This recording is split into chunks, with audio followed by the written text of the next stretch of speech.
just getting started, so I'm delighted to see so many of you here today. That's wonderful.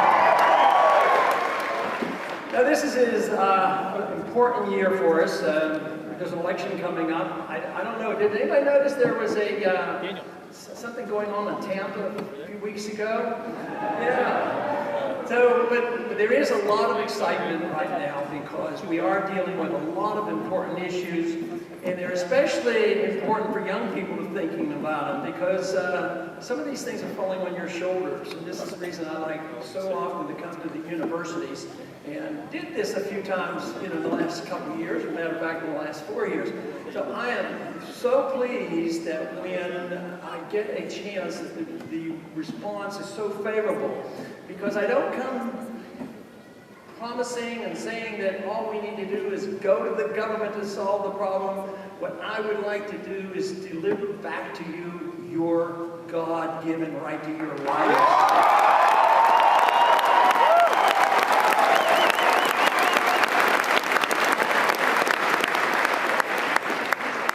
The whole question is who is responsible, for the economy, for your personal behavior, and how the world is run. And quite frankly, I don't think the government is responsible for your personal behavior, nor for the economy. It's your responsibility.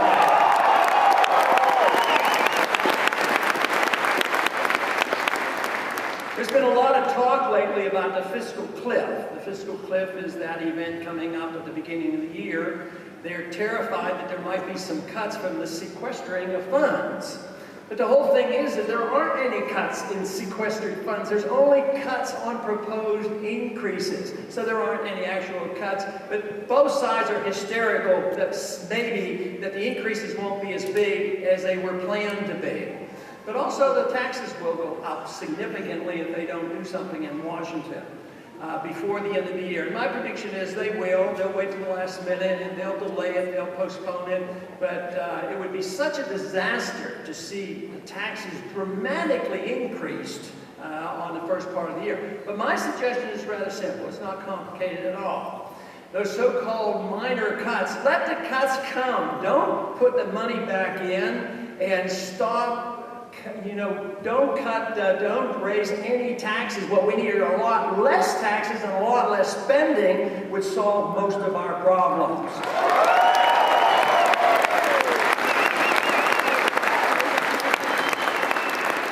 One of the problems that America faces up to, and especially the next generation, and that is Washington right now is in total denial. They're in denial of the seriousness of the problem. And the problem is that we're bankrupt. This country's bankrupt. I mean, $16 trillion in debt and obligation, but that's minor. It's $222 trillion of obligations, for future payouts for the entitlement system. And there's not enough of you there. There are not enough jobs. You can't work hard enough. So Washington's in denial. If they thought it was half as bad as I think it is, they'd cut some spending. And that's what they would have to do. But how do you cut spending if you endorse a system that nobody wants to give up on? Are they going to give up on the welfare state? Oh no, you can't do that. They consider that immoral. I happen to think the welfare system is immoral because it doesn't work.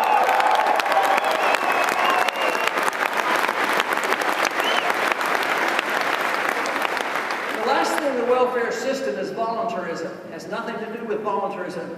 I believe in voluntarism. I believe in charity. I believe in helping people, but I don't believe the government is capable of doing that without hurting people. So therefore, I reject that whole notion.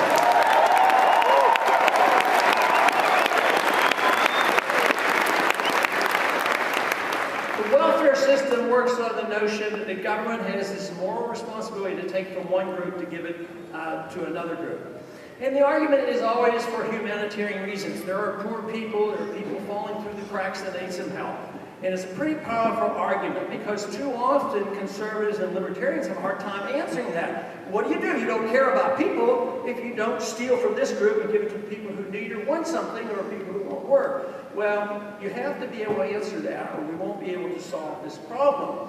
Because not only is it immoral to steal from one group, if poor people or people are down on their luck, need something and you have something, you don't endorse the idea that they can march into your house and take something.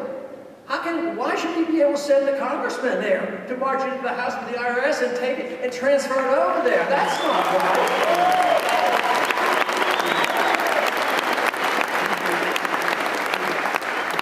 Now, another argument that would make it tough, let's say the welfare system worked, that prosperity persisted forever, we were all doing well, and there were no poor. You say, well, that's pretty hard. You might argue this theoretical thing about using force and transferring money to help the poor. The whole thing is, you end up with more poor. Just think of all the spending we have. And then the economy turns down because of their shortcomings in understanding of economics. Now we have 46 million people on bread lines. Now they call it food stamps, but those are bread lines. It's just totally out of control. So it doesn't help poor people. Once you endorse the principle of welfarism, guess what? The poor get poorer and the rich get richer.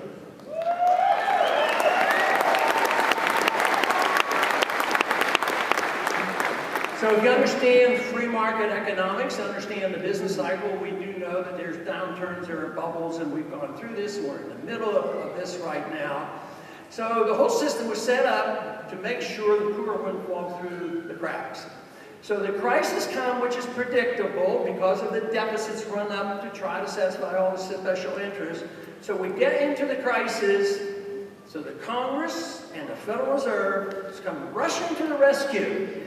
And guess who receives the benefit?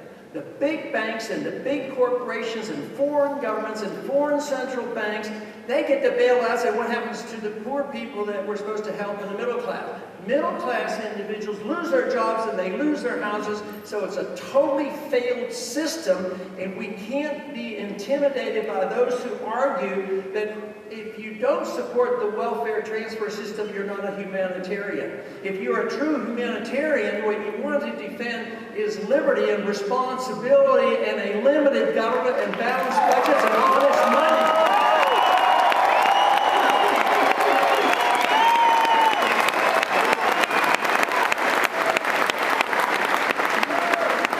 There is something special happening today, and we're in the time of recognizing the end of a particular era. Probably a 100-year era where we have accepted the idea the government should expand, our government should be the policeman of the world, we should have an income tax, and we should have a Federal Reserve to print money when we need money.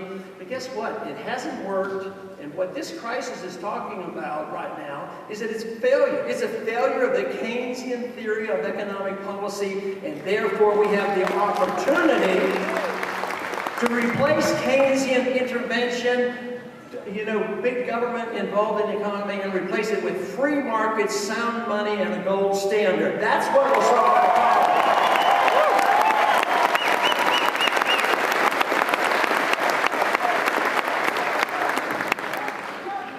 In 1913, of course, dramatic changes. Woodrow Wilson changed our foreign policy. He had a wonderful, idealistic thought that we, the people of the United States, have this moral responsibility to make the world safe for democracy.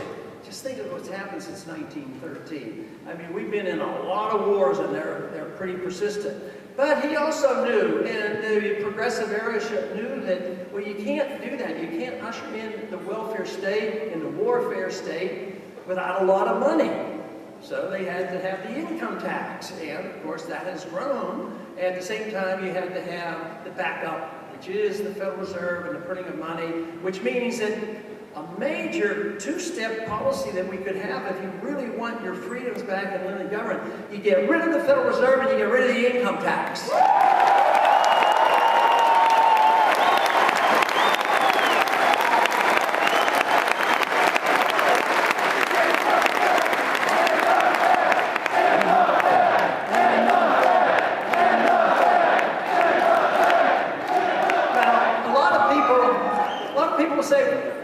That's crazy talk. How could you live without the income tax?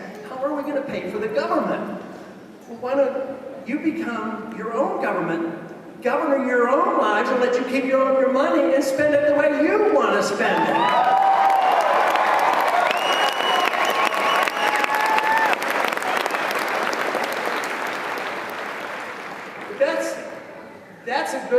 is getting rid of the taxes system. But tell you what, taxes and the IRS and all the abuse, that's a symptom. It's a symptom of a changed attitude of the American people and what the role of government ought to be.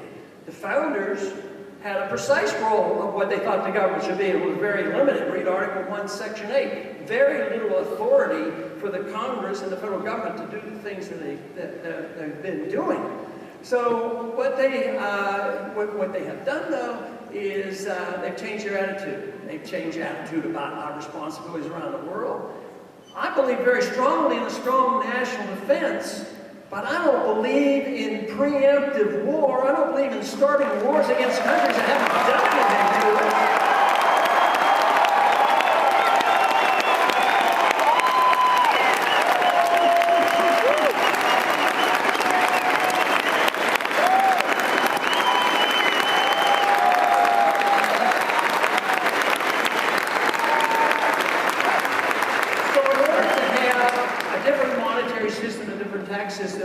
We as a people have to decide whether or not we should be doing it. Now, one thing is, even when I go to crowds that are less sympathetic than this crowd, I'll say, even if you disagree with me about changing our foreign policy, I say, we'll win this argument because we're going broke. This is how the Soviet system collapsed. Guess what? The Soviets were so foolish, they got bogged down in Afghanistan. So I would say, let's get home from Afghanistan and bring our troops home.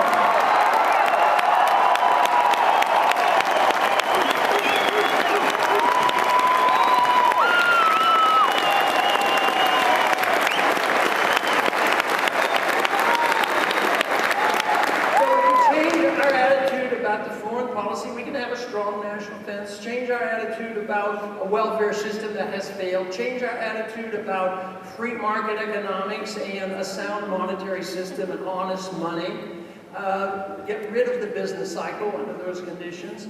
We wouldn't need all this collection agencies up in Washington, all this invasion of our privacy into our lives.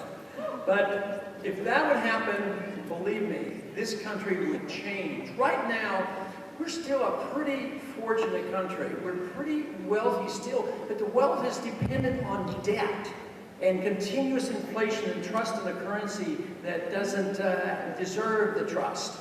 And we now are seeing a dramatic change. After this 100 years, there's been a big change, and now we're facing this bankruptcy. We're facing a crisis time which can change dramatically in a short period of time now because the foundations of our liberties have eroded. The foundation of our monetary system has eroded. The foundation of our economic system. The foundation of a sound foreign policy have eroded. So things could get it out of control rather quickly.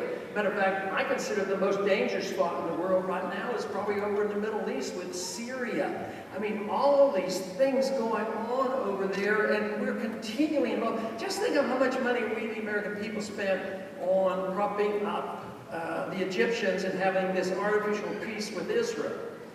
Oh, this was for the benefit of Israel, the benefit of us, who knows what. But it was like $45 billion we gave to Egypt, and then it ended badly. The people turned against the government that we prop up. We prop up dictators around the world. So there's a revolution going on over there, so we support the revolutionaries, and they happen to be a bunch of bad guys, and they have Al-Qaeda now in those countries. Libya's the same thing. Libya's a mess now. And we, through NATO, not through Congress, you know, that would be one thing that we could do to slow this up. Don't let our government go to war without a declaration of war by the terrorist people.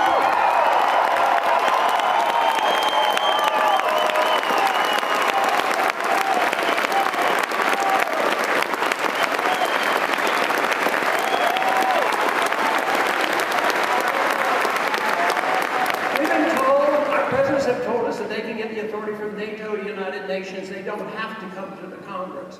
But it's up to us to change that. Government is a reflection of the people. If we want a welfare war for a state and it happens, it's our fault. If they're doing things that you don't like, it's up to us to do something about it. And the individuals who participate in that, I don't believe in preemptive war. I believe that you only declare the war and you do it in defense of this country and not to go in and change other governments around the world.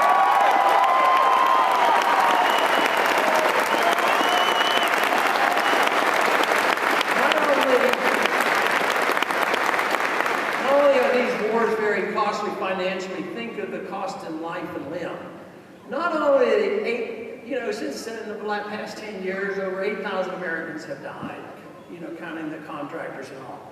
And 45,000 come back severely injured or sick and requiring care. We have an epidemic of veterans coming back committing suicide.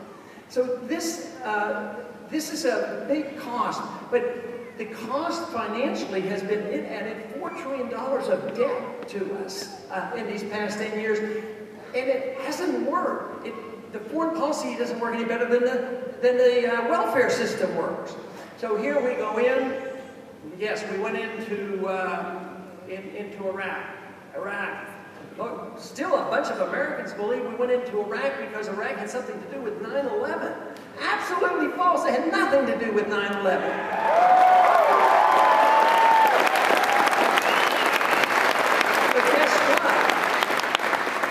The American people were told that Al-Qaeda was there, we had to go get them. Al-Qaeda wasn't there. Weapons of mass destruction, nothing there. But then some people said, well, the real reason is the oil. The real reason is we have to really build up so that we can go after the Iranians and overthrow their government as well. But now, the government that's in charge of Iraq is a closer ally of Iran than they are with us.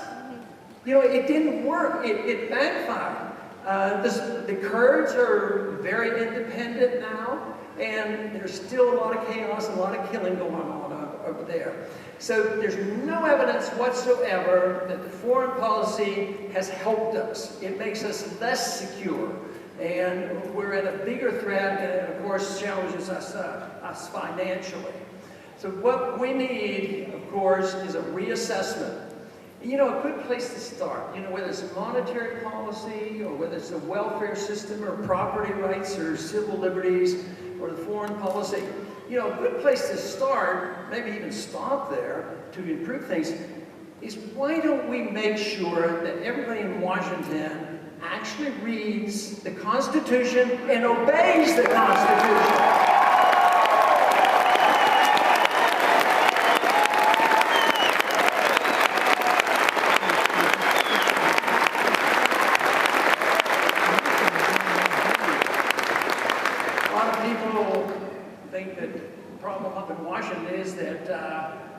We don't have anybody that'll compromise and work together. And I was on a TV program the other night, and they asked me that question. I think that's the wrong word. I think for too long we've had too much compromise in Washington. They compromise on all their principles. Whether it's left or right, they get together because both sides. I mean, have you ever noticed that when we change administrations and one promises to cut, do we get to cuts? Do we get balanced budget? Does the government shrink? No, there's always this compromise. Well, we'll raise this for you if you raise this for us. Raise this welfare over here, raise this for corporate welfare over here. So it continues. I think the answer is more in building coalitions, because the freedom philosophy appeals to a lot of people. It isn't like it's a narrow group of conservatives within the Republican Party and we have to take over the Republican Party to show that we believe in certain things.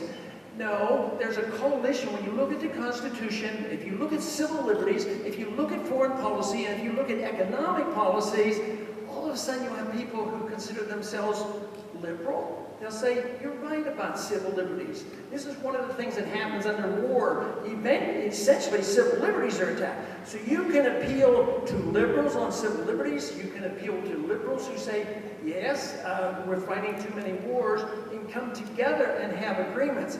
That, I think, is the way. I think freedom brings people together. I think that is the best thing.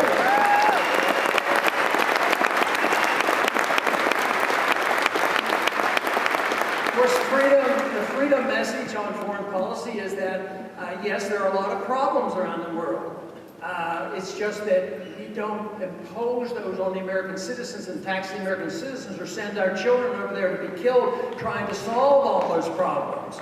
But what we do is we recognize that we can at least work toward a more peaceful arrangement by following what the founder said, and that is, you know, we try diplomacy once in a while, try being friends, try trading with people, quit putting sanctions on everybody that we disapprove of. We've had sanctions on Cuba for 50 years. It hasn't done any good. I'd say it's time we traded and visited Cuba again.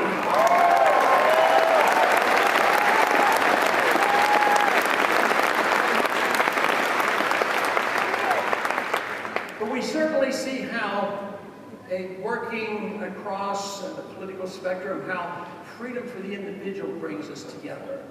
And a lot of people think that if you endorse freedom for the individual, that they might do things that you don't approve of. And quite frankly, they might. But is that our business if they're not hurting anybody? You know, it's up to the individual. In a free society, the responsibility for each and every one of us is